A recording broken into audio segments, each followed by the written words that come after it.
চতুর মিয়া, এই যে জায়গা দেখতেছো না, এটা আমি কিনছি, ঠিক আছে? এখন কত জায়গা দিয়ে কি করা যায়?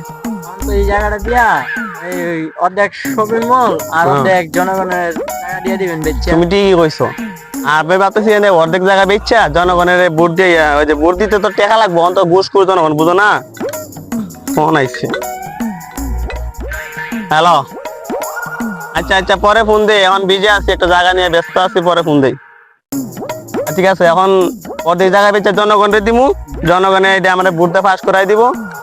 আর তুমি চিন্তা করো না, তোমার বেতন পাওয়া যাইবা 3 মাসে আটকানা, আর পাওয়া যাবে, সমস্যা নেই। আরে ফোন দিয়ে ডিস্টার্ব করে কেডা রে ভাই? ঠিক আছে, আচ্ছা তাইলে এখন তুমি কো, তুমি কি করবা? তোমার একটা নেতা পার দিয়া দেই। আরে হাউয়া তো ফোন দিতেছে কেডা? হ্যাঁ কি হইছে কও? আরে লেরে তো ফোন দেও কে আমারে?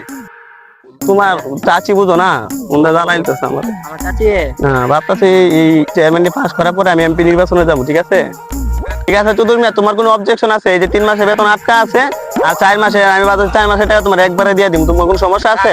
3 মাসের টাকাই দেয় না, আবার কয় 4 মাসের টাকা একবারে দিব, কয় বছর? এই চতুর মিয়া, তুমি কি ভাবতেছো? জি না চেয়ারম্যান বলেন বলেন। আচ্ছা ঠিক আছে, যাও, মন খারাপ করো না। চেয়ারম্যান সাহেব, চেয়ারম্যান সাহেব, আরে আরে আরে আরে আরে কে তুমি? কি সমস্যা? চেয়ারম্যান সাহেব আমাকে একটু হেল্প করেন, আমার স্বামী আমাকে ছেড়ে চলে গেছে। আরে আরে জমিদার সাহেব, ওরা চিনতে পারছেন না?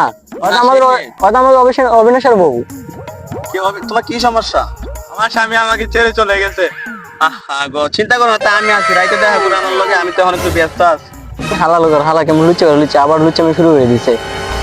গো, তুমি তো অনেক অসহায়, তুমি আমার লগে রাইতে দেখা করো, রাইতে আমি ফিরে আসি। সম্মান শেষ করছে।